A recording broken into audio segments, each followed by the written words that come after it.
What up, what up, what up? Good morning, ladies and gentlemen, and welcome back to another edition of the Boxing Voice Radio. I am your host, Nestor Gibbs, joined alongside Daniel Alvarez, a.k.a. Ring Walk. Danny, Ring Walk, what's going on? Buenos dias. How are you? Good morning, good morning. How you feeling, champ? I'm good, man. I'm good. You know, rough start.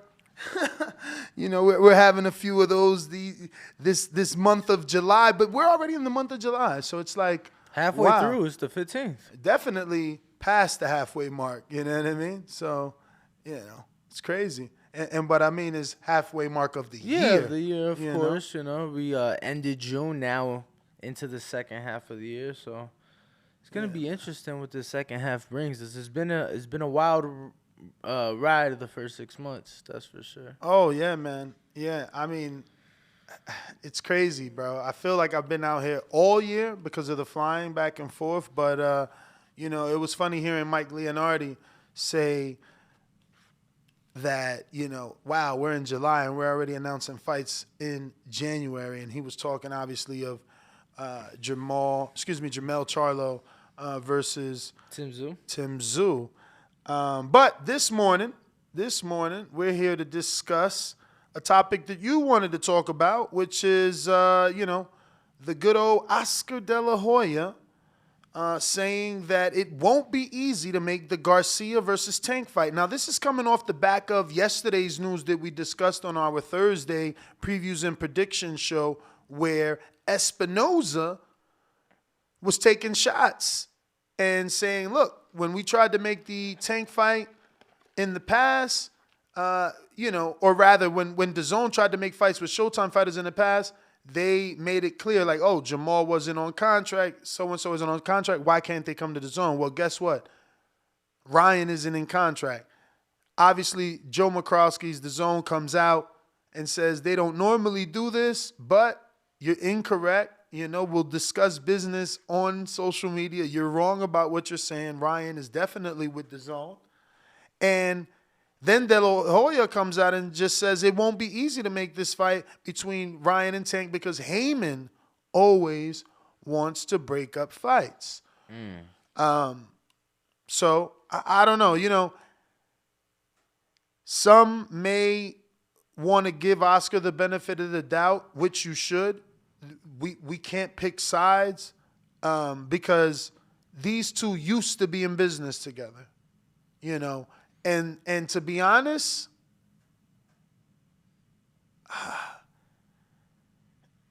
I guess the Heyman De La Hoya era was probably the better era, maybe? Like, we didn't have this oversaturation of pay-per-views.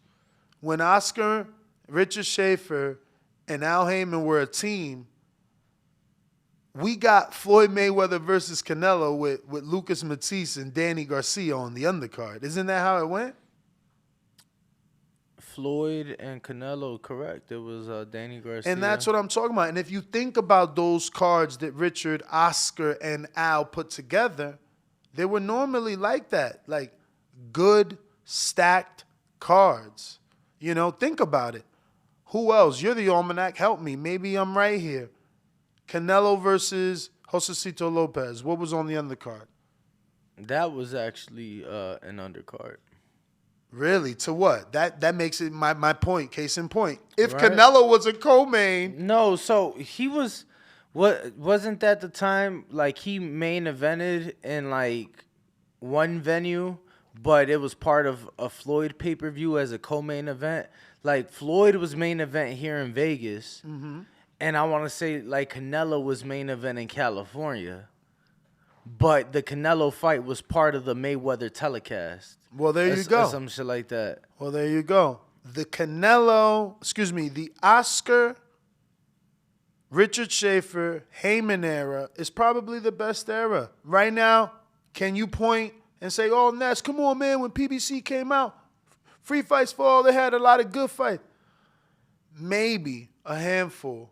You know what I'm saying? And that stopped quickly. It stopped quickly. Man, Profound Dreamer, that is hilarious. Yes, that's hilarious. He said PBC stands for Postpone Boxing Careers. And it's hilarious because it can be true. There are some PBC fighters that, feel their career has and is being stagnated. They could have done so much more. I don't understand how hard it is to do that job, right? Like, is it that it's not enough money? Like, I need to understand why there's so many fighters that don't have fights at all. Like, come on, it's just crazy. It's just crazy, bro. No, it happens far too often across the sport. Truly. Yeah. Across the sport. But I think we're going to take a quick intermission. We do have our first guest. He actually was here in the building with us, as we're just starting things. We didn't quite realize we should have rescheduled him and not had him come in so early, being as though we're still having hella rough starts, right? But give us a few seconds. We'll be right back with Big Mo.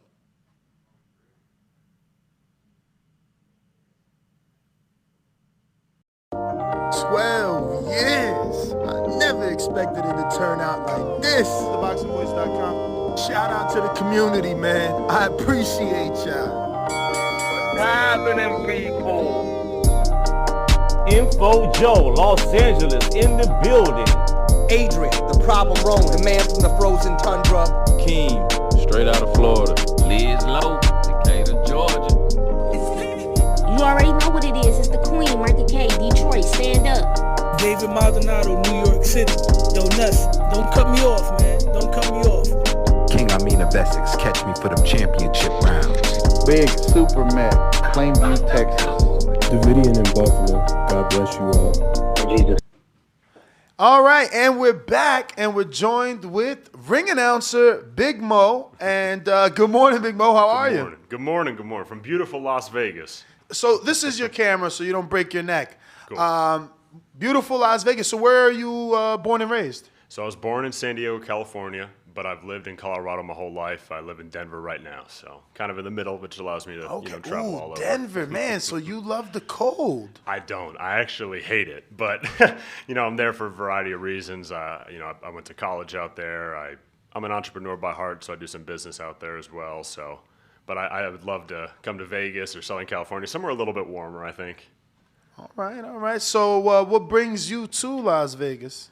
So, I'm meeting with a couple boxing promotions out here and just talking to some people about some work and stuff like that, and also came for a little bit of leisure too. And I figured, since I'm out here, I've been following your guys' show.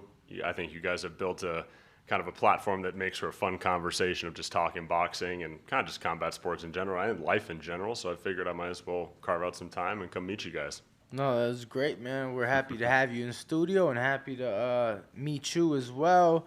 How'd you get started? I know you played a little college football, so talk to us.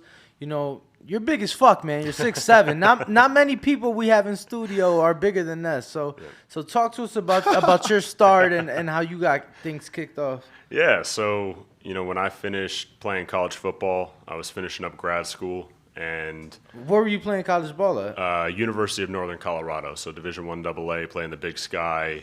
We play, Weber States, North Dakotas, Gotcha. South Dakotas, that type of area, Montana, stuff like that. And I always wanted to work in entertainment. And for a long time, I thought... What were you, a tight end?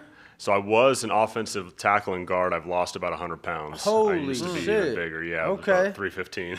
Yeah. What? Yeah, about 315, and so I've lost now, I think, 95. Yeah, I was going to say, in order for you to be a tackle or a guard, I know you had to have been a bit heavier. Yeah, a little bit heavier. Luckily, I think slim fit clothing looks a little bit So better. how much do you weigh now? Because you're like 6'7", right? Yeah, I weigh about 220-ish right now. Wow. 215-ish. So. Wow. So you've dropped a lot. Yeah, definitely. And, I think... So wait, why did you get that low? Were you seeking the six-pack? Oh, yeah. I've been big my whole life, man. I was tired of, wearing husky-fitting clothing and stuff like that. I wanted to get in better shape. I wanted to see, because I pushed my body to a level of getting big and, carrying a lot of weight and that type of stuff, and I was curious if I could push my body in the other direction take the load off my joints, become more athletic, things like that. And it's also a bit of vanity too. I mean, No, and I'm not mad at you. It's just that when I attempted that, I got down to 217 and I only had like a 4-pack. But then I think of Vladimir Klitschko. He's like 6'6", 6'7", 245. Both he and his brother have a fucking 8-pack. So I'm just trying to figure out, was it you chasing the 6-pack? Because I don't know if it's genetics. I think I was gonna say a lot of it's totally genetics. Yeah, because Vlad, bro, I don't know how he could do it with so much weight. Like 245 is heavy. If you go to his weigh-ins, he's always about 245, still with a beautiful stomach, bro. Like, definitely. It's like, what the hell? So I didn't never understand it. It's hard. Like, again, I wouldn't have wanted it to go as low as I did.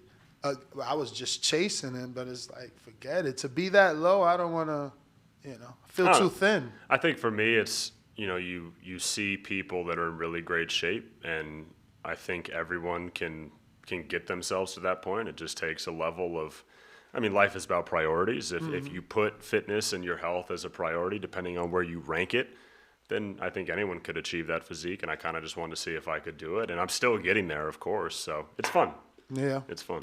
But to answer your question, Danny, because I know you asked kind of how I got started, I wanted to get into entertainment work, and I thought I was going to be more of like an agent or a manager. And but I kind of, part of me goes, I'm a good public speaker. I was hosting events towards the end of my career in college and banquets and 100 people groups. And I had a friend of mine that said, have you ever tried commentary, sports commentary for boxing or for football or basketball, the sports that I played? And at the time, I was kind of burnt out, but I was like, I love combat sports. And I'm the type of person that's never afraid to get told no.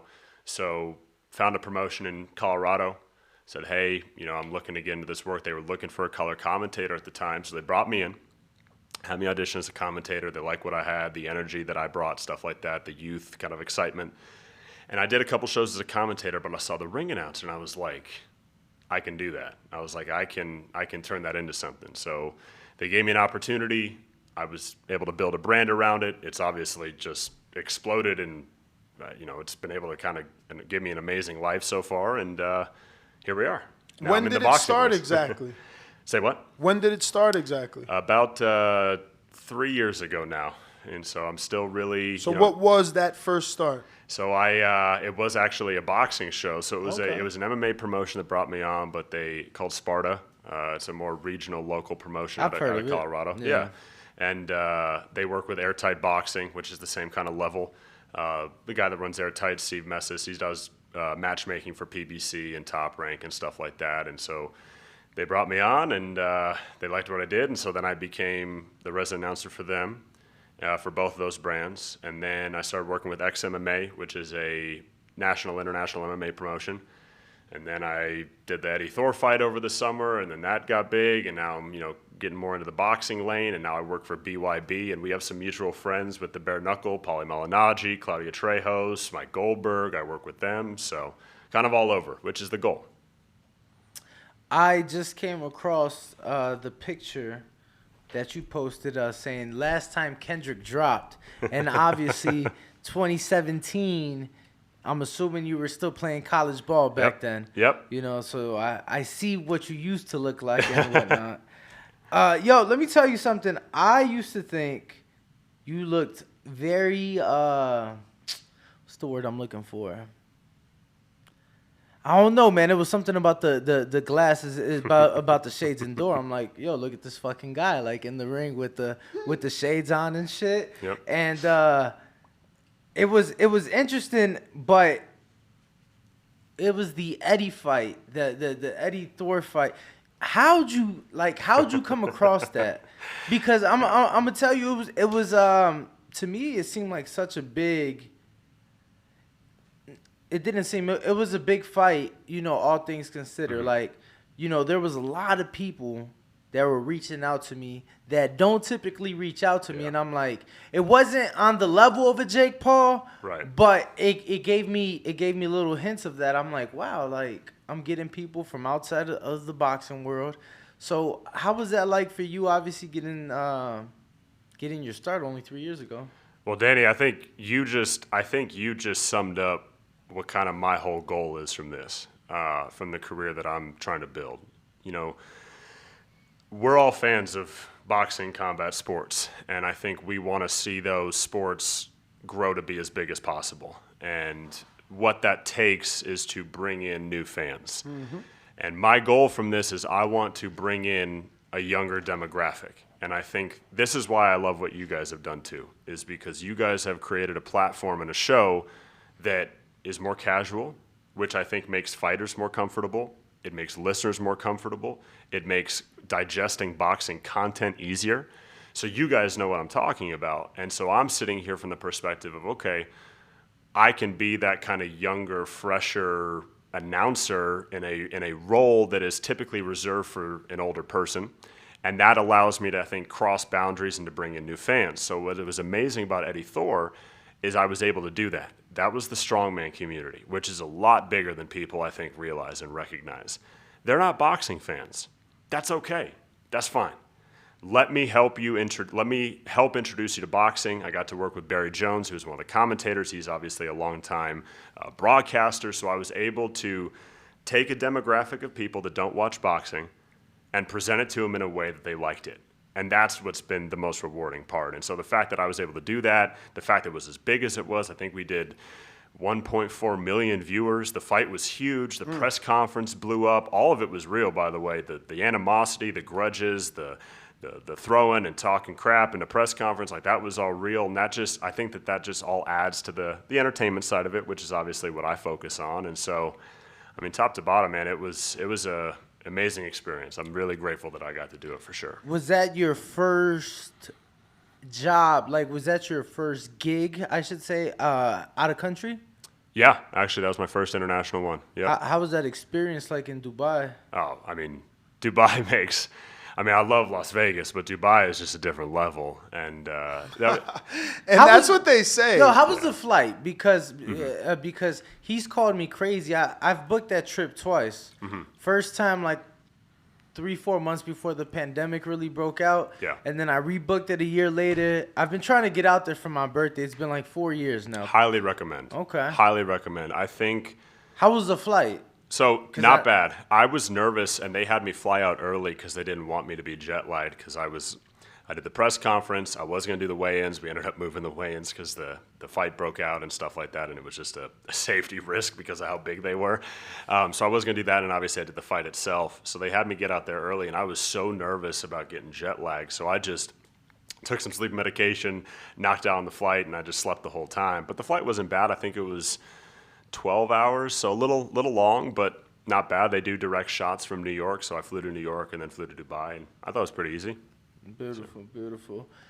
Now, what's next for you? Because obviously I feel like things are kind of moving a bit quick. You know, you got that opportunity. I see that you have kind of dabbled a bit into the fashion. Yeah. So you hosted was it the Colorado or was it the Denver? So I hosted Denver Fashion Week. Okay. I love fashion. The new suit tailor that I work with out of Hong Kong, his name is Sam's Taylor. He's been making all my suits for me.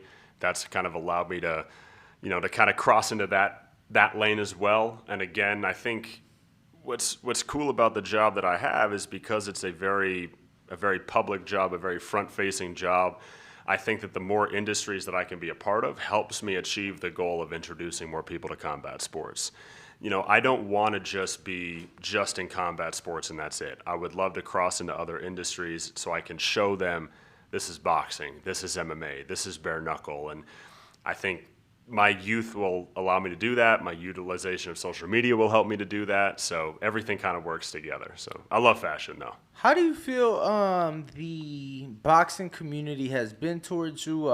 It's extremely small and extremely competitive. Very. That being said, I know plenty of ring announcers. I know plenty of commentators in the game. Have you felt that the boxing community has welcomed you with open arms, or how has that reception been like? Great question. At first, I think because I'm so young in this, I'm younger than every commentator I work with, every other announcer, right? And I think at first they go, okay, well, who's this kid? Cuts across the grain a little bit, stuff like that. But as soon as they hear me and see me announce, that changes, obviously.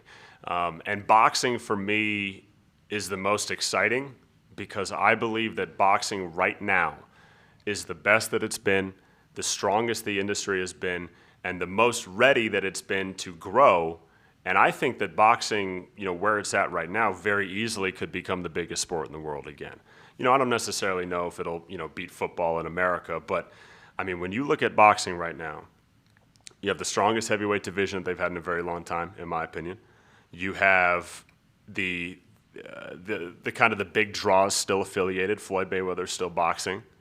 Before I forget, just hold that thought. Yeah. I love boxing. You see what we do. Yeah. It will never be bigger than football owns a day of the week. I agree. I agree. But I believe in how I'm approaching my career. I think if boxing can work on bringing a younger demographic and can start, business is my first love. I'm an entrepreneur by heart, and so I look at how the markets react to different things. I think if boxing can help bring on this younger demographic and get someone interested in boxing at a younger age, I don't know. There's going to be fights that are bigger. Again, I agree though. As a whole, football still is going to be king and stuff like that, but I do think boxing can do it, and so. Back to what I was saying, Manny Pacquiao is still involved. All these people are still involved. And then you add in this new wrinkle of the social media people, Jake Paul, Logan Paul, even a Conor McGregor. I'm sitting here going, damn, man, boxing's coming back a little bit. And, that's what I want to do is I think boxing's in need of a little bit of a facelift. I think that they could use a little bit of introduce some new personalities, some new people. Obviously, you guys have had tremendous success very quickly because of what you guys are doing, and I just want to be a part of it. So boxing's been awesome. So what's some of your ideas? Mm-hmm.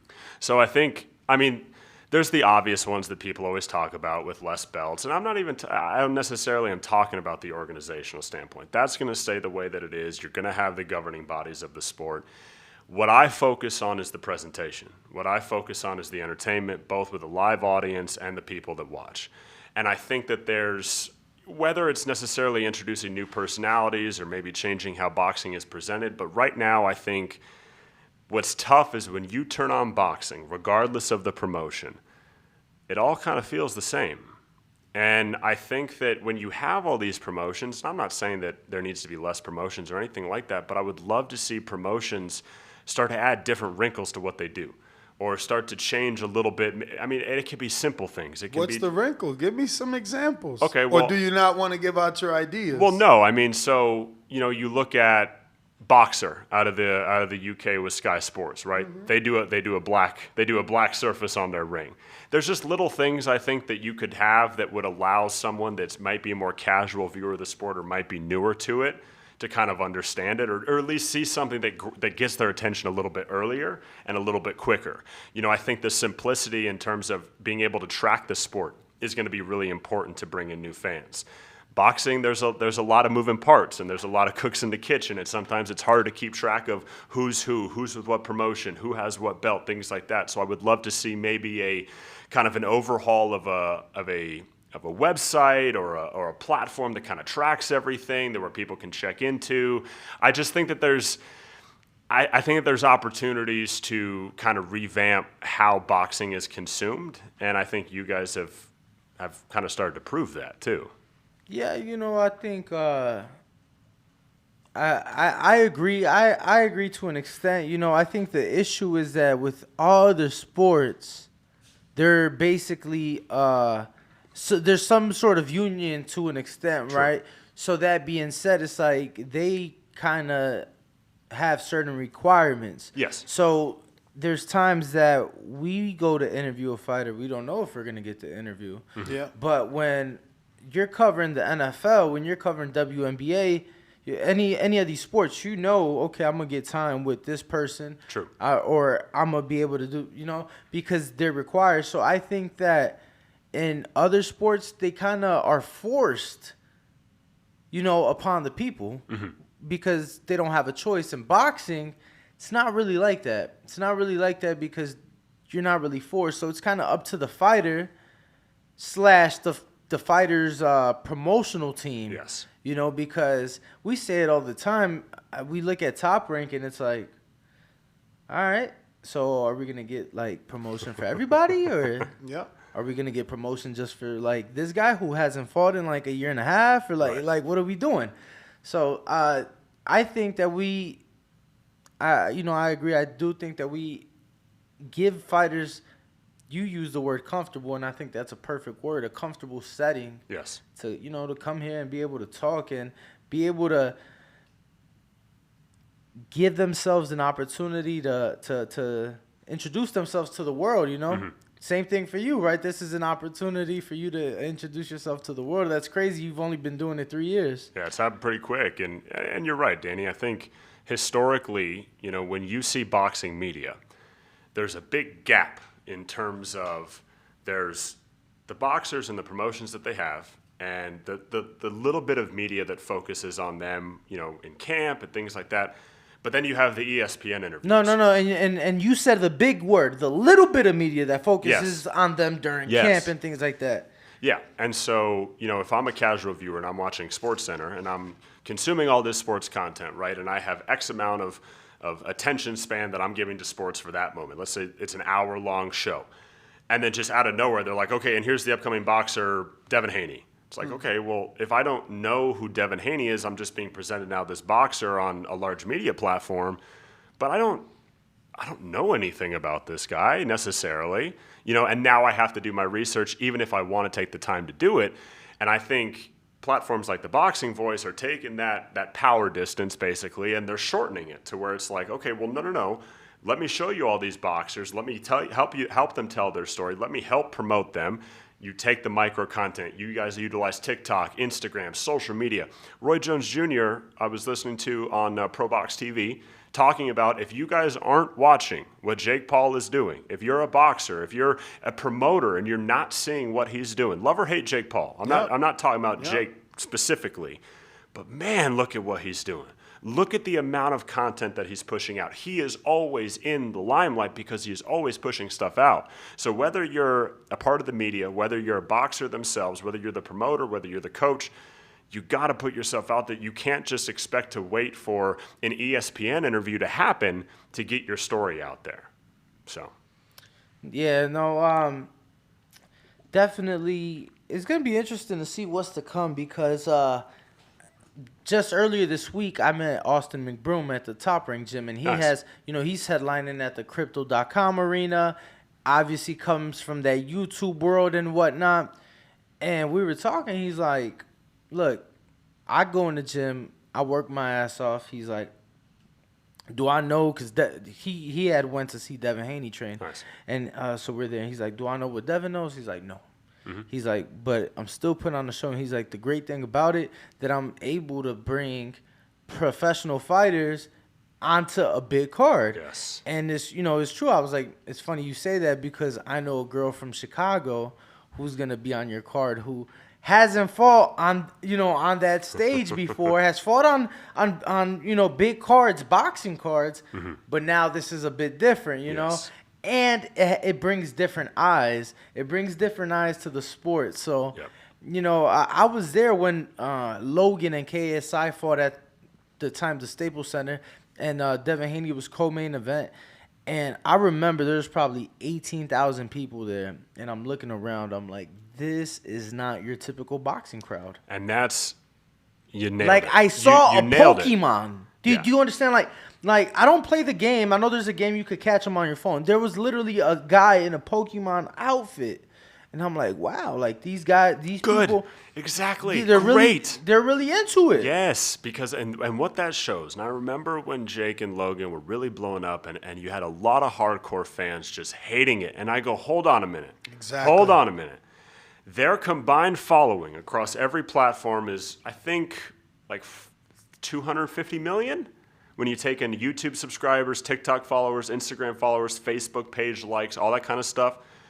Even if 5% of them like boxing, that's a massive win for the sport. Absolutely. And that's how you lower, I think right now, according to the data that I saw, the average age of a boxing consumer is 48, 49 years old. That is not sustainable. That's not going to help the sport grow. We need to bring in a younger demographic of people, and we need to utilize any channel possible to accomplish that. And I think that, with me being a ring announcer and me being this very kind of front-facing part of a promotion, I really want to help be a part of that because I know I can do it. Absolutely, man. They're losing the youth. Our podcast has seen an influx in a younger demographic the minute that we started to interview amateurs, but younger amateurs. Because, we would interview Olympians or, potential hopefuls. But, we've gotten here to Vegas and we've allowed 9-year-old amateurs, 13-year-old amateurs. And it's really changed the demographic and the age groups. So, yeah, man, I think boxing needs to do the same. They need to focus on where it starts. Don't just wait for a person to be an Olympian. Why do you think the NFL is running games on Nickelodeon? You think that's an accident? Do you think that they have SpongeBob graphics when they score a touchdown? Fucking slime squirting on the TV screen during the football game because they're trying to get kids to watch it. Exactly. If you can introduce something to a kid. Now, I'm not saying that boxing can go as young as football. I think inherently it is, a little bit more violent of a sport. I'm not saying that necessarily. Well, I don't know, Big Mo. I was just in Top Rank Gym, and we seen. Do you know his name, Danny? Because you've been there. Is like Dylan. That little kid. He was 4 years old. Wow. 4 years old. Prodigy. But it's insane. I have to get his name. He might be the next Devin Haney. You don't look that good at that age, and I can't believe it. So yeah, I think you can go very early because this kid, he had his little gloves, and it's not it wasn't a game either. Yeah. Like he wasn't just pity pat, and you're like, oh no. He has pop, and he knows what he's doing. It's crazy because you think about it, at that age, they always tell you, try to teach your children different languages because they're sponges. And if a father is teaching you boxing at that age, I mean, Jesus, imagine 5 years from now. Yep. Obviously, you have to stick with it, but I disagree. I think that you can start very early if you want to. Right. No, I think you can. And I think that obviously the earlier, the better. Yeah, I kind of think... I get what you're saying, though, because I feel that parents would be a lot more receptive to their children watching a football game than their children watching a boxing fight, even though, there's football players suffering from severe cases of CTE, from this sport. So, well, I think... it's just a pick your poison type of thing. Yeah. Yes, I agree totally. It is, but, it's funny because you're like, yeah, Nickelodeon's showing these games, and I'm like, as soon as you said that, I'm like, fuck, he's right. So I'm like, what do we have for what is there really to really attract like the youth? Not like people my age in their mid-20s, like the youth. And look, it's funny. 2 months ago, I was at the Jermell Charlo Brian Castano fight in Carson, California. And I had a little kid walk up to me, and he's like, yo, I'm a big fan. I watch your show every day. Wow. And my first question, I was like, do your parents know that you watch our show? Because, I know us, and I know that we could have a potty mouth, myself specifically. And he's like, oh, I watch it with my brother, blah, blah, blah. And he's like, yeah, man, like, I would see my brother fight, but I always wanted to be different than my brother. But seeing the show like really made me want to start boxing, not because of my brother. Yep. And he's like, it's actually made us closer because there was, one kid's like 8 and the brother's like 18 or 17 or something, So that was pretty cool. But I'm thinking to myself, and I say that to say there's really not much to really bring in the youth. Well, this is why I love the entertainment side of combat sports. The entertainment piece of it is the easiest way to attract them. Listen, the topics that you guys talk about on this platform, right? I think you guys talk a little bit more about, you guys venture off into life and to various aspects, of course. But as a general rule, the news that you guys are talking about, it's the same as a lot of platforms, but you guys know how to present it in a way. Like I said, you guys use social media, all that type of stuff. That's how you can reach the demographic. And for me, with my job, it's the entertainment piece of it. It's the production piece of it. How I got so into this and how I kind of had this epiphany is I was the first one in my friend group. I have a big friend group from playing college football. We threw parties. We loved to party in college and go out and go to the bars and all that type of stuff. I occasionally would put fights on during pre-games. And, I maybe would just turn it down, have music going, things like that, but I would have it on the screen. None of my friends knew what was going on.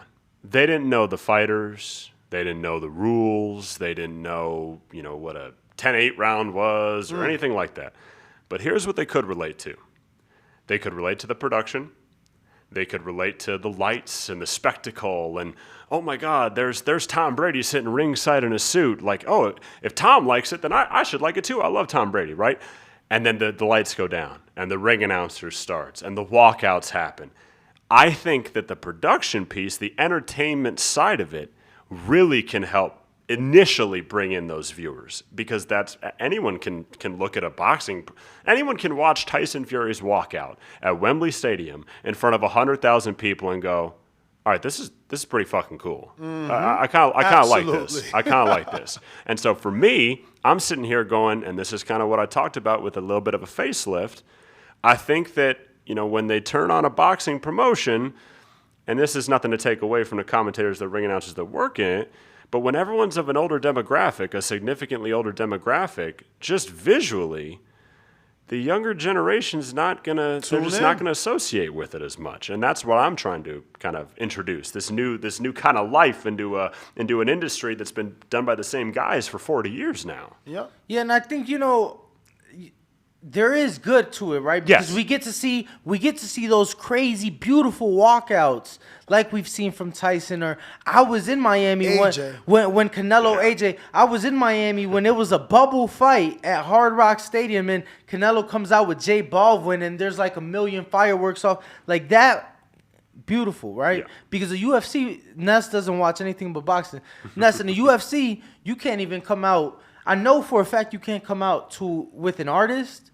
But there's certain music they may not even let you come out to. Well, that answers it then. So as boxing fans, we're looking for excuses then, because if the UFC is thriving without ring walks, without artists. Yeah, but like I said, unlike every other sport, there is no like union-esque or nothing to resemble that, right? So they're forced to. So you get what I'm saying? Like, UFC fighters were forced to let go of all sponsorships, and at the time it was Reebok. Now it's Venom, who happens to be our sponsor as well. Shout out to Venom. So there's certain things that take away. Same thing, like I was saying, as a media member, I've covered other sports. Mm-hmm. So when I would cover college games or WNBA games, I know I'm getting time to get some sort of questions in, right? It's not always like that in boxing. You don't always know that. Yep. You don't always know that you'll have the time, or that the time will be given to you, because there's really no system. It's a bit more open. It's a bit more free. And yeah, sure, the promotions, they'll have media events just like these other sports do. But guess what? In another sport, if you don't interview, mm-hmm. you could get fined. Mm-hmm. If you don't interview, you could get fined. Yeah. In boxing, there is none of that. Yeah. If a boxer wants to be like, no, ring walk, fuck you. You're a Devin Haney dick rider. Yep. They'll do that, and they've done that. You get what I'm saying? I'm sure. So it is a different sport, and it's just a different situation. And I agree. I'm glad you're bringing up the entertainment aspect, because the way you kind of set it up is really had me think. I'm like, that's the only way, because... Well, you know who started all this? It's the WWE. The WWE reinvented how this type of sport, and when I say type of sport, I mean with a ring, it's focusing on two individuals. When I say that, and so is it a coincidence that the UFC, that Dana and Vince McMahon are friends, and you start to see a little bit of how Dana's turned the UFC into this machine that cranks out content, that cranks out live productions, and they do it all the same way. Their YouTube channel has over 90, or I think last I checked, it was maybe 85, 90 million subscribers. Like, it is ridiculous. And I know professional boxers that are diehard WWE fans. Right. And I've had conversations with them amongst others. And the one thing I've never wanted to say to a WWE only fan, like there was women I've dealt with, huge every year go to WrestleMania. Yeah. Every year. Yeah. I never wanted to say like, but it's true. Like I've prayed that we could have a boxing fight at least once a year to the magnitude of WrestleMania. Of course. There's no reason we shouldn't have 85,000 people once a year in the same under the same roof watching a boxing fight. There's no reason. I agree. Because they've been doing it for so long. Yes, the WWE, I'm saying they've been doing it for so long, and the shit's scripted. Yeah, exactly. And I'm not saying that we need to copy them. I'm not saying that. But look at what happens when they want to build up a new superstar, right? They promote and they blow it up like it's the biggest thing, it's the best thing since sliced bread. They hammer people with content across every platform. They put them on commercials. They do all that type of stuff, right? So now I look at boxing where you have a lot of superstars, where you have a lot of boxers that should be way bigger than they are. Terrence Crawford should be way bigger than he is right now from a global publicity standpoint. And I'm sitting here going, okay, well, you're called a promoter. You need to promote. It's kind of on you, right? Like I hear complaints like, well, Terrence Crawford can't sell. Well, I'm sitting here going, well, hold on a minute. Hold on. There's multiple people that are a part of this now.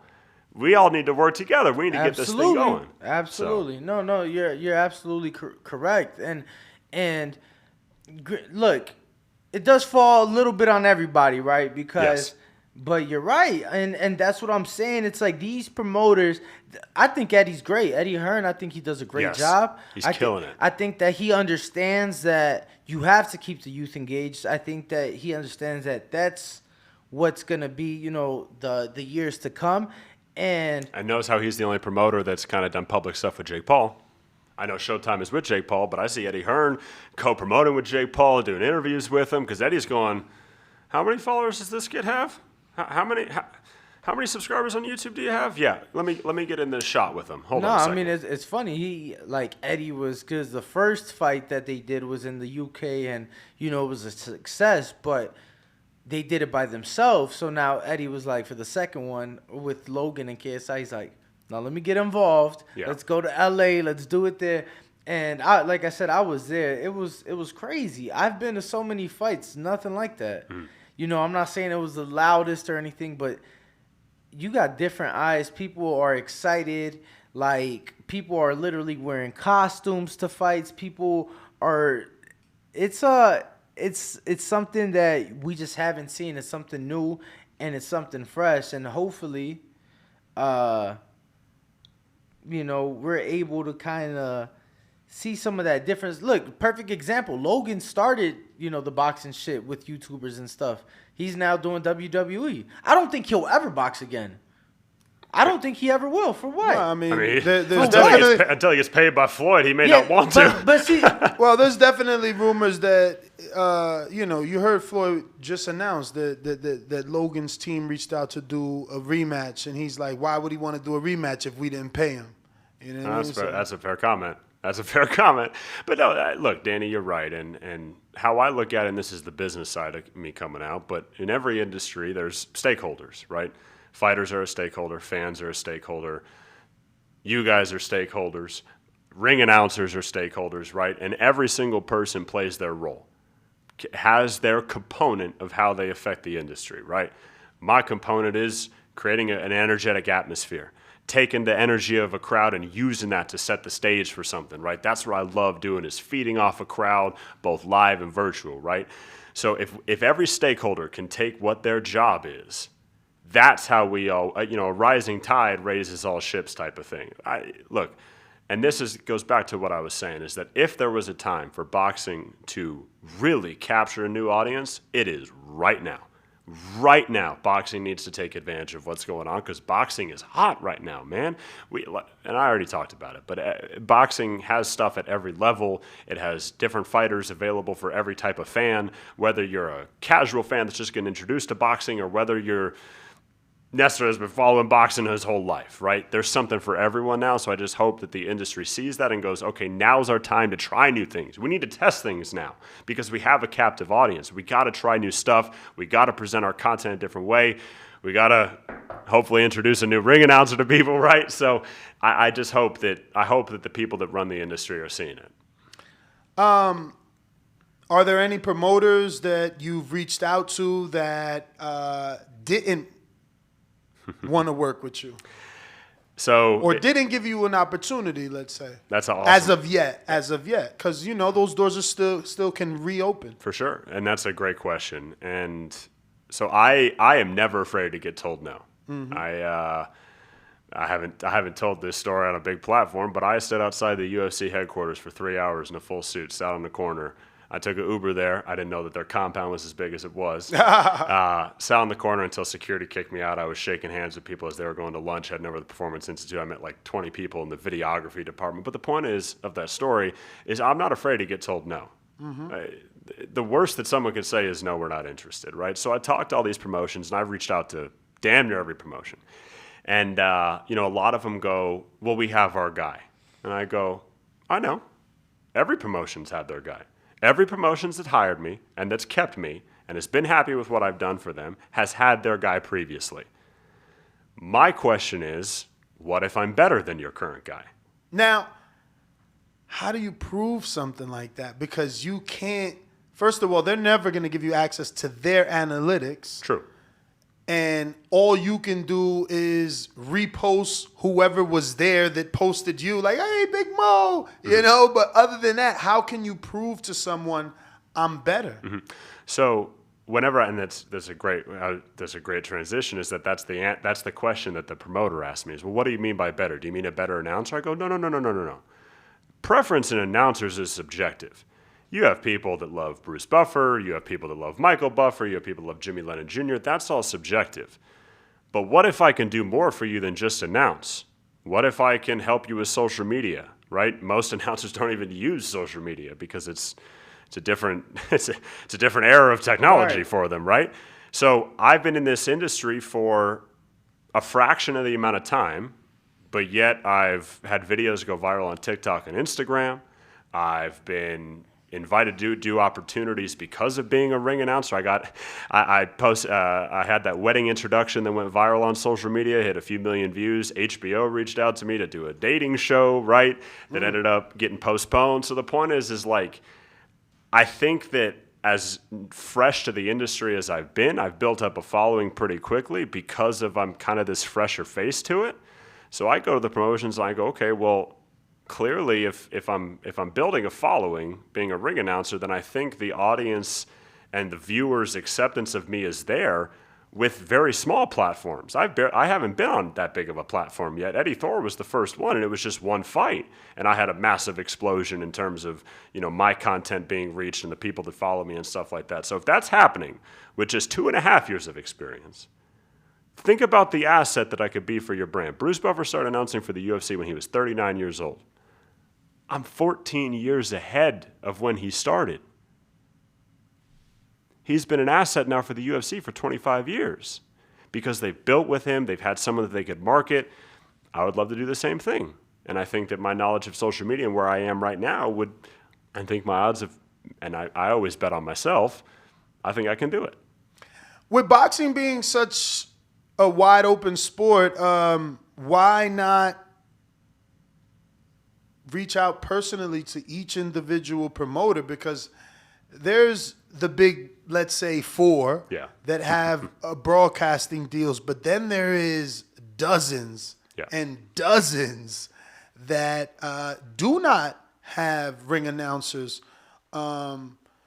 because maybe they don't have a broadcasting deal, but there's a lot of streaming taking place. Mm-hmm. What's that? BXNG, Fight TV. I mean, there's a lot of new apps popping up. ProBox, do they have an announcer? They do. Who? I think it's. I don't even. I think it's. But that's kind of the whole point. You don't know. I love that. Well, I love it. I love it. I love it. But that's the whole point and this is what I think a lot of promotions don't understand. The ring announcer is the most consistent person visually during a broadcast. Okay, when you watch a fight show, let's say it's a 10 card, 12 fight card, something like that. Obviously, the fighters do their fight, maybe a post-fight interview. The referees switch out. The broadcasters are off camera, right? But who's the one individual that's present, center camera, center ring, the whole time? It's the ring announcer. So I see all these ring announcers that don't brand themselves. They don't do anything to promote themselves. They don't do anything to engage the audience. They get up there. So when you say you see all these ring announcers, are you talking about outside of what, like the big three? Mm-hmm. But even still, because like Michael is a brand. True. No, but I want to say Diamante. I've even seen a caricature of him, right? Like, doesn't he do like a cartoon or something with the dreads of? Right, but that's my whole point. Those three people dominate the entire industry because of that, for sure. And I think that they could even be doing even more, to be honest with you. I think they could be utilizing social media even more than they are. I think the promotions could be working with them even more than they are. And I think that that's kind of the interesting wrinkle that I bring to the table is I'm in the demographic that utilizes social media. I'm smack in the middle of it. I'm 26 years old, right? The 18 to 35 demographic is my demographic. That's the demographic that advertisers are looking to reach. That's the demographic that promotions are looking to reach. I'm literally in the middle of it. So I think that's kind of the advantage that I bring to the table. All right. Well, what inspiration did you look for when trying to find your identity as a ring announcer? So, kind of how I did it. Again, I'm very OCD. I'm a data person. I love numbers. So I actually, when I started, I was like, all right, if I'm going to do this, I want to be the best at it. When people ask me what my goal is to be the biggest announcer, the best announcer in the world. And when I say that, I don't necessarily mean with my announcing, but in terms of I want to be the announcer for the biggest platform possible, right? Mm-hmm. I want to announce in Madison Square Garden. I want to announce at Wembley Stadium. I want to do all these things. So when I started, I was like, all right, I need to learn as much about the industry as I can. Unfortunately, there's no information on it. It's such a niche industry. There's no textbook on how do I become a ring announcer, let alone how do I become a ring announcer when I'm half the age of all my competition doing it. So that's been the interesting part, is kind of building and crafting my own path. So what I did is I kind of built out an entire database I tracked every ring announcer that I could. I did every bit of research that I could find, searching people up, looking at news articles, seeing all the information I could find, and I charted all of it. And I started tracking everything that those individuals were doing for growth, everything that those individuals that were doing that were unique, whether it be their catchphrase, whether it be how they dress, whether it be if they market themselves, the promotions they announce for, all that type of stuff. And I started to see gaps in the industry, and I started to see things that some people weren't doing. And so I started to look at, okay, how can I kind of craft this from scratch to really kind of penetrate the market as quickly as possible. And I've succeeded in doing that relative to the time that I've spent doing it. So I've just been watching what other people were doing, finding opportunities to kind of do things that were different. Danny, you brought up the sunglasses, right? People it's like jolting to them. That's the whole point, is that when I started building my career, I remember I announced a fight once, and a woman came up to me after the fight, and she goes, "You should take the sunglasses off." And I go, "Okay." She was wearing a T-shirt for a smaller MMA promotion, so I was like, clearly this person knows the industry. She wouldn't be wearing this T-shirt if she hadn't gone to fights. So I go, I'm just curious. You've been to fights before, right? And she goes, yeah. And I go, and she listed off a couple of smaller promotions. I go, what are their announcers' names? And she goes, oh, I don't know. And I go, just curious. Do you know what my name is? She goes, oh, you're Big Mo or whatever. I go, exactly my point. I'm not saying that you need to love me or hate me or anything like that, but if I can present what I do in a variety of ways to where you remember it, that's all that matters. No, I'm telling you, the moment I saw, this was maybe, 2 weeks ago, week and a half ago, when we scheduled you for the show and whatnot. The moment I saw you on the schedule, I'm like, oh, that's the guy that wears the glasses when he announces, because that's what caught my attention. And but isn't there a cartoon Aren't you basing yourself off a cartoon? I feel like there is a cartoon. No, people call me that. They say What's I look that name? Johnny something maybe? Well, people call me Johnny Bravo. It's People- he's got like the real, That's what Johnny- you have, but Johnny Bravo. it's over exaggerated. Bravo. You're talking about Johnny Bravo. And he wears the glasses. Yep. And a suit. People But- call me Johnny Bravo, the announcer from Dragon Ball Z, Duke Nukem, who's the fighter from Mortal Kombat, Johnny Cage, right? They call me all these things. I love it. What about Guile from Street Fighter? That's probably another one that's been said. Like all these things have been said, and that's kind of the whole point. Is like, so you asked me what my inspirations were. So when I started announcing, I was like, all right, what are people doing? What are people doing differently? I also started watching stand-up comedians. Now, not that what I do is comedic, but I needed to find other industries that I could research to see how are they presenting themselves. Okay, so I started looking at, all right, jobs and careers and people in industries where it's an individual who's talking to a crowd of people. That's, at my core, I'm a glorified public speaker. That's basically what I do. So I started looking for different people and what they do, and I remember I came across a comedian named Bert Kreischer. And Bert does stand-up with his shirt off. Okay, and I was looking at it and I go, the jokes he tells would be the exact same, whether his shirt was on or off. Okay? The punchlines would be the same, how he presents himself would be the same, but the difference is how he presents himself. He does it with his shirt off, right? It's unique. It makes people remember you, stuff like that. So that was my goal early on, was to just get noticed and just get remembered. I talk to promoters all the time, and they're like, are you going to wear the glasses? And I go, they're not glued to my face. If you want me to take them off, I'll take them off. I'm just doing it because it's just kind of part of my brand right now. I'm not glued to anything, right? Like my Get Wild catchphrase. That's kind of what I'm using right now. Wait, what's the catchphrase? Get Wild. Oh. Okay. Short, it's easy. Everything I do is about the ease of audience consumption. How's that? Let me hear that. Get Wild. That sounds too quick. So, do you want me to do a Yeah, introduction? Absolutely. Let's do it. Of course. All right. Actually, we need you to do 3 cuts. So I got someone that super chatted by the name of Curious George. So he says, hey, champ, announce my name, the WBA, WBO, IBF, IBO, Ring Magazine champion of the world, Jorge El Rayo Garcia, 135-pound champ from Holy Dallas, Texas, fuck. pride of Mexico. God damn. That's a lot. Can you send me that right now? I will like, actually put it right here for you. Let's do it. I love it. Big They Mo. want to make you work, Big Mo. Yeah, I was gonna say I would send in like an invoice first because holy fuck. I mean, if someone's listening to me live right now and wanted to get in early on the Boxing Voice, I can give them a little bit of reward for that. But do it. yeah, let's do it. All right, let me see. So is that big enough? Let's do it. All right. Ladies and gentlemen, we are live from Las Vegas, Nevada, here at the Boxing Voice.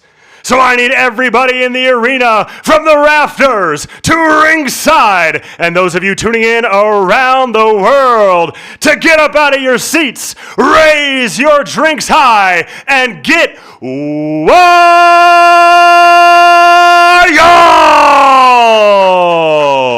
Introducing, fighting out of the red corner, he is the reigning, defending WBA, WBO, IBF, IBO Ring Magazine champion of the world. Introducing Jorge El Rayo Garcia.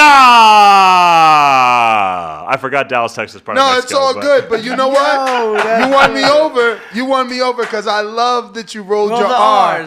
I love rolling R's. So that's the thing that's gotten me more play off TikTok than anything else is I roll my R's. And a lot of people, they only roll the double R. I go, screw that, man. I'll roll all the R's. Fuck that. I love rolling all the R's. Yeah. That was awesome. Jorge, I hope you liked it, man. That was good. Actually, that was too much. I'm fucking jealous. Jorge, you need to send in another 2, but that was way too much. I agree. What the hell? That was beautiful, man. You really turned on the voice. It shocked me. I was like, oh, wow. I was very... I'm laid back usually, but I know how to turn on the formality a little bit. Yeah, no, because, listening to you, I thought that was your, some guys, their voice is their voice. Like we interviewed Michael Sartain, and I was expecting for that voice to change, and it's always like, yeah, Michael Sartain. That radio voice is always there. I'm like, okay. Yo, your imitations of people are like horrible, god awful. Oh, god awful. No, and the thing is, it's like it's not that you're not capable because you've literally tried to do like a British accent and sounded Australian. But when you try to do the Australian accent, you sounded like Mexican. So your hate of my impressions is hilarious. But I gotta ask, Big Mo, do you feel that you have found like your voice? Do you feel like?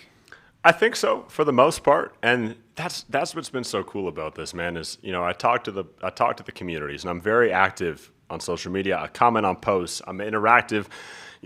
I talk to people all the time. Like my DMs are full of people that I just talk to, and I love talking to people. And so that's the cool thing about my career is I listen to people. I listen to the fans. And if someone has a critique of me, I take it in stride and I tweak things while I do, and I'm not glued to anything that I'm doing. But for the most part, I do think I've found my voice. I do think I've found at least the level of energy that I want to bring and kind of how my tone and stuff. Like I'm always going to roll my R's now. I love doing that. And so there's the little aspects to what I like. This career is a lot deeper than what people realize. Like I that's what I want to show people is ring announcing is cool, man. Like getting an introduction, getting introduced by someone is cool, which is why like what I tell promoters, man, is there's people, there's announcers and there's people that read names. Okay. There's a lot of announcers that all they do is they get up there, they read a name off a card, and that's it. Mm-hmm. I don't do that. I want to entertain, man. I want to have energy. That's why I do call-in reactions with the crowd at the beginning. Is I want to get them into it. I want to get them on the edge of their seat. A lot of announcers, they crescendo to the main event. I start off at 100. Yeah. The undercard fights are just as good. Maybe not just as good, but... And boxing is lacking that, man. I remember once upon a time, Golden Boy used to promote. They used to have an MC come out. Remember Tattoo? Tattoo, yeah. Then they would have, like, girls with fucking T-shirt guns to excite the crowd as the fights build up. Yep. But I'm telling you, the dollars, things just stop. And I'm going to be honest with you. It's not sad, but I'm going to refer back to Jake Paul. Yo, why has he been the first person to get a mascot? Why has nobody else gotten a mascot? Like, why is it that literally everything that every other sporting venue has, a fucking mascot, nobody has? Like, those are things I feel that would attract kids. Like, when you talk about, when I asked you, what do you think could help?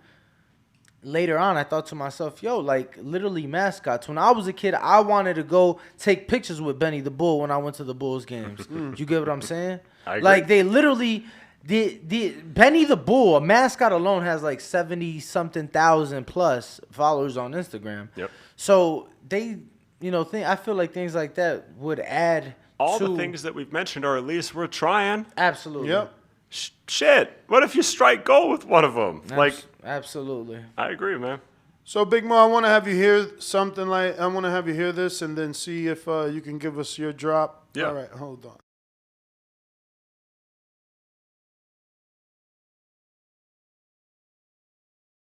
Chance to do any other sporting events? I know, obviously, there's a lot there in Colorado. Mm-hmm. So, have you gotten the chance to maybe MC for other events, other sports? So I'm one of the few announcers that I announce all combat sports. I've actually announced, so I've done boxing, MMA, bare knuckle, kickboxing, Muay Thai. I was the first announcer to announce Letway in North America. Letway is Burmese boxing with headbutts. The promotion that I was with, or I am with, Sparta, I help them still, helped legalize Letway in the state of Wyoming. It's the most brutal sport I've ever seen in my life, so I was able to announce that. So I've announced all combat sports, and I've been able to announce some concerts and introduce, musicians to the stage and things like that. So yeah, man, I kind of want to take this as far as I can take it, man. Like, I think that's, again, how many people can I help introduce to boxing? How many people can I introduce to combat sports? If I can be a part of bringing new people in, then I've succeeded. No, and that's what I was asking. Obviously, I feel like you've made it clear that a big thing for you is to help grow the sport. 100%. So, sports fans typically, may dibble and dabble with other sports, and there's a rare breed. So, I figured maybe if you have done other sports, that may help what you're looking to accomplish. You know? Yeah, I mean, Michael and Bruce Buffer announced NFL games, right? That's just scratching the surface. What was it? Was it this past Super Bowl or maybe the Super Bowl before? Bruce did like the announcing before the teams came out the tunnel. I forget what it was. I know that Michael does the Rams and Bruce does the Raiders all the time. All the time. This last season, they did it for almost every game, I think. Every home game. That must be what I'm thinking of because I've definitely seen. So Bruce, you said Bruce does Vegas? Yeah, Bruce does the Raiders. Michael does the Rams. Okay. Yep. So, no, but again, like that, I think that's proof of concept, man. The NFL, the fans, they wouldn't have people come back multiple times if it didn't work, and that just shows that ring announcing is this really interesting subgenre of entertainment almost that people could relate to. Man, who can't relate to getting hyped up and getting introduced, man? Anyone can relate to that. Whether it's your buddy hyping you up at a party, saying your fit looks good, or whether you're a boxer in a main event at a fight and the ring announcers, yelling your name or whatever, man, everyone can relate to getting a cool introduction. No, absolutely. What have you had a moment you're like, oh shit, I fucked that up, but you got to keep going? Yeah, so I'm a perfectionist, man. I was a college football player, man. I watch film. Whenever I finish a fight, if it's still available or I can watch clips, I go back to my hotel room and I watch to see how everything sounded. I'm a perfectionist with it all. I once had my voice crack, which was real embarrassing with the levels that I take it to. Right. Because I'm loud, I'm exuberant. If I mess up, I look like a real idiot sometimes. Luckily, there's so much going on to where I don't think a whole lot of people notice, but I noticed because obviously I'm very self-aware, and it happened. I was like, that didn't sound good. I think I recovered, but I remember when that happened. That was not great. Dream event or dream location to call in? I mean, Madison Square Garden, Wembley Stadium. I would love to see, so the biggest rock concerts that I've ever been put on in the world have been put on Copacabana Beach in Brazil. And they've drawn 2 million people. The Rolling Stones had 1.5 million. Rod Stewart had 2 million people, right? Because it's this massive beach that goes on for miles. I'm sitting here going, Brazil's a big fight capital. There are a lot of fighters come from Brazil. South America's big. What if we had 1 million people show up to a fight in Brazil? What if? I mean, maybe, who knows if we could do that one day. Again, I want to have this be as big as possible because I've seen how massive fights can just bring in just so many eyes, man. Like, I remember when Conor fought Floyd and they were doing the press tour and their press tour was selling out 20,000 seat stadiums. I was like, damn, man, like, these are global superstars. This is how big combat sports can be. People were literally, I was one of them, by the way. This was before my media days. People were reselling tickets to the press conference. Mm-hmm. I got tickets to LA. I resold. Like, to the press conference.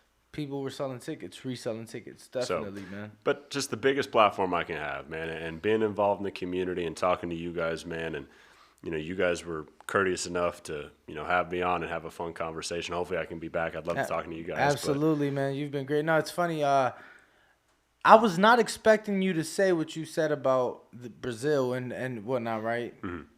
And for me, I've told him my goal one day, I want to cover the Kentucky Derby, and because it's always the first Saturday in May, and a big, whatever big fight is going on that day.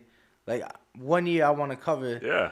I want to cover both events the same day. Because the energy, and this is what people don't get, the energy is the same. The platform is different. The energy of a NFL game and a fight, it's very similar. It obviously has its subtle nuances, but it's just different audiences of people. If we can bring them all together, that's how we can make just a massive event, right? That's why the Olympics is the Olympics, because you have swimming, but then you also have, water polo. That's a similar sports, but you have swimming and you have track, right? Totally different audiences of people, but it brings it all together. Yeah, one thing I've always wondered, it's hard with, maybe baseball or with basketball, But with football, like with the NFL, you know where the Super Bowl's going to be every year. Oh, yeah. You know, you don't know that ahead of time with baseball or basketball. But Eddie did it a couple years ago. It was literally, it was actually when the pandemic started. So a month before or 2 months before, where the week of the Super Bowl. So 2-3 days before the Super Bowl was in Miami that year. They did a fight in Miami. Of course. And the card was not that appealing, but guess what? It did well, and it had success because everybody's in fucking Miami for the Super Bowl. And I've always wondered that, like, why don't they do that? Like, why don't they try to All-Star game? If I was MLB All-Star is going on right now. Why isn't there a fight in LA? Or at least, well, actually, there is a fight in LA this weekend. Never mind. At least, why aren't we getting the champions to show up to those events? Take the belt with you. Man, walk around. Do the publicity. Let me tell you something. We're blessed and we're fortunate, and we were extremely happy to have Devin Haney.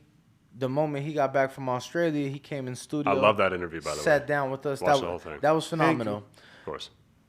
But I was like, why the fuck is he not on Saturday Night Live? Why isn't he part of the Warriors parade from where the fuck he's from, by the way? He's from the Bay. He's from Oakland. Why isn't he part of that parade? Why isn't he being, pushed that way? So I agree. I agree that there's definitely a lot more that could be done. I would like to see more intertwining. But you know what? I think we have seen some of it. It's just like you don't get the attention if you're not the villain. But if you don't become Money Mayweather, and I mean the persona, not how he fought. If you don't become that persona, then you're forgotten. Like Tyson Fury did it, and he has a personality, right? Quite but big one. But he's not the villain. He's the villain. He's the villain. I know, but let me rephrase. I agree, but he also, does the motivational stuff on how he overcame mental illness. I look.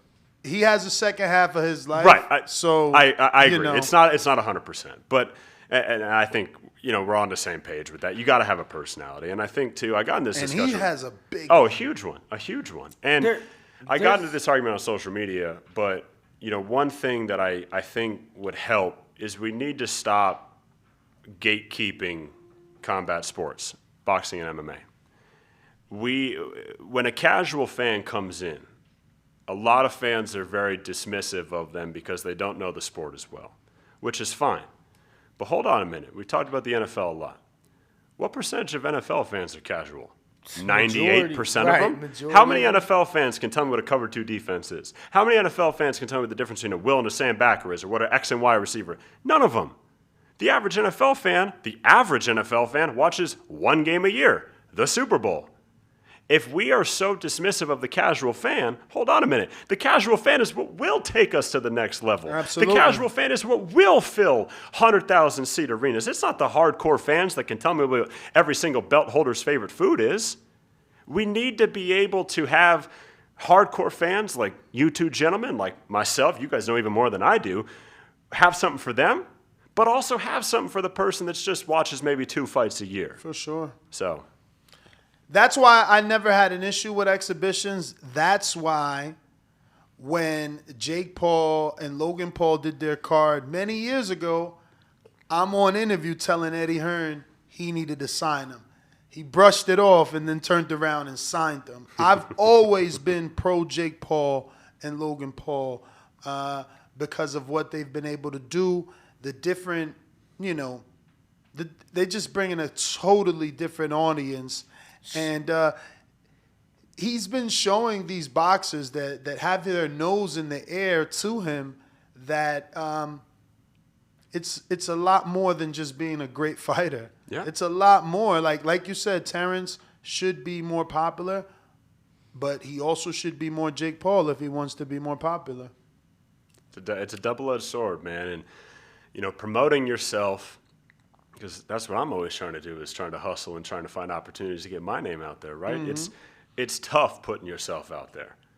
But, man, what a better platform to have to put yourself out there than being known as one of the baddest people in the world. Being people that could register their hands as weapons. How else would you want to present yourself? Right? So Clarissa Shields says that's the biggest myth in boxing. That you don't have to register your hand? Yeah. Yeah, I've heard that as well. Yeah. But to the casual fan, Big Mar, I got a few questions from the people. hit James Valdez in San Antonio, Texas says, would you consider yourself a casual fan of boxing, or are you pretty devoted to the sweet science? I'm pretty devoted. I've never trained boxing, so I don't know it on the technical level that a lot of people would do.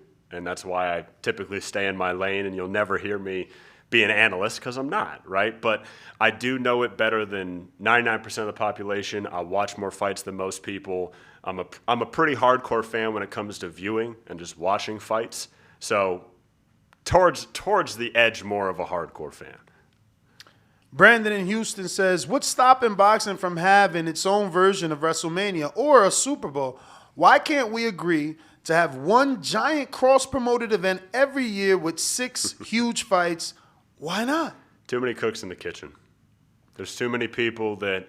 Plus, they don't want to split the profit. These guys don't understand business. It's like, the thing is that they marginalize these promoters instead of glorifying them or bringing them up to the level of a Pepsi and a Coca-Cola, because we've never seen Pepsi and Coca-Cola do a cross-promoted commercial. Right. It's never going to fucking happen. Yep. So why would you insist on 2 different businesses coming together for the greater good? Tell that to Pepsi. Tell that to Coke. I think there's situations, though, where I do think coming together would actually do better for them. And I also think it would help the sport, which I think does better for them. We've seen it. We've seen it. Why didn't the Tyson Fury Anthony Joshua heavyweight unification bout happen? I mean, come on. That was a layup. Because of contracts. Right. Contracts. Eddie Hearn is infamous for having his fighter get a rematch clause, and he's really good in having those stick up. I think if there's an opportunity to do a massive fight. Again, I can't speak on the financials of every company, but what I can speak on is I think if you can unite fans and if you can bring in new fans because of the size of a spectacle and the size of an event. See, but for a businessman, there is no guarantee, right? Like you're asking Eddie Hearn, who has a contract for a rematch with AJ and Usyk for all the belts that they lost, to say, for the greater good of boxing, let me allow Usyk to go ahead and fight Tyson so that they can attract casual fans, which in turns, I will somehow get a return that we can't see. True. It's like no businessman is doing that. It is a risk. I think that the UFC achieved it when they let Conor fight Floyd.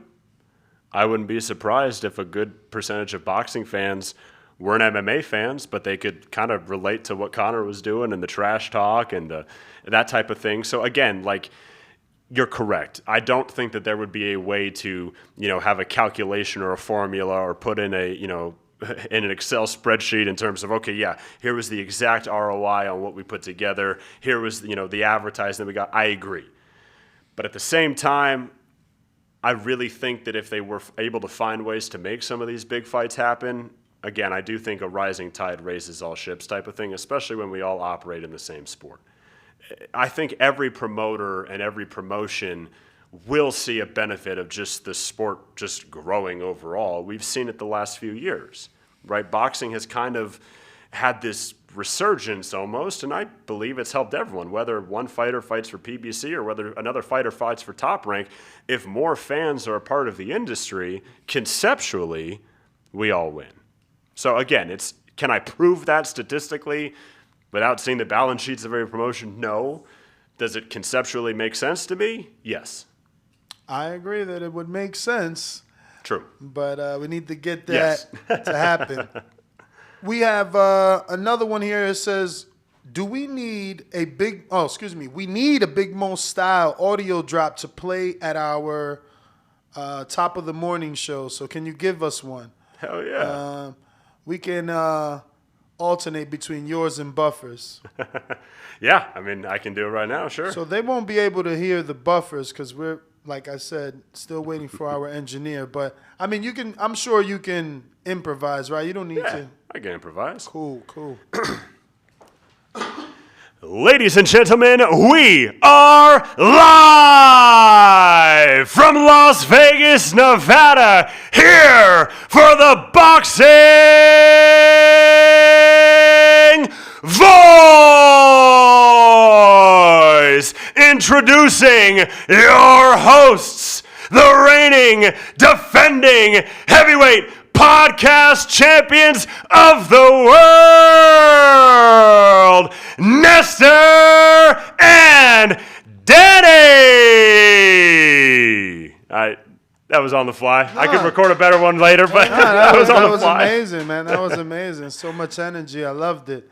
Well, we're going to go ahead and take a quick intermission, take a picture with Big Mo, and we'll be right back. What up, YouTube family? Don't forget to hit that like button. Subscribe to the YouTube channel. Help us get to that 1 million subscribers. We're on the road to 1 million. And obviously, we have other great content on our Patreon channel. So since this video is over, head on over to our Patreon and check out all the exclusive content or right here on our YouTube members.